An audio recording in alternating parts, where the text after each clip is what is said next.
পাই যে মেয়েটি শপের ভিতরেই বিন্দাস মোড়ে স্কেটিং করতেছে, তবে মেয়েটির মুখটা দেখা যাচ্ছে না, শুধু পিছনটা দেখা যাচ্ছে।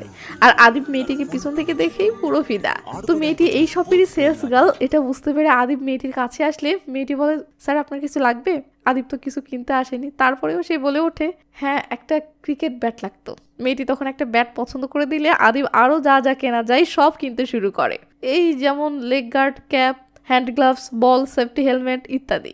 এরপর কেনার মতো আর কিছু মাথায় না আসলে আদিব যাওয়ার সময় মেয়েটিকে বলে, তোমার নামটা কি? প্রার্থনা।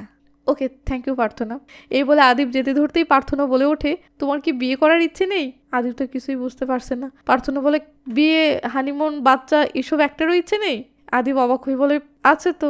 প্রার্থনা তখন প্রাইভেট পার্ট সুরক্ষা গার্ড দেখিয়ে বলে, তাহলে এটা না কিনেই চলে যাচ্ছ যে? বেচারা অলরেডি কিনতে কিন্তু ফকির হয়ে গেছে, কিন্তু কি আর করার, এটাও নিয়ে নাই। তো আদিব প্রার্থনাকে মিষ্টি করে বাই জানিয়ে চলে আসতে থাকলে প্রার্থনা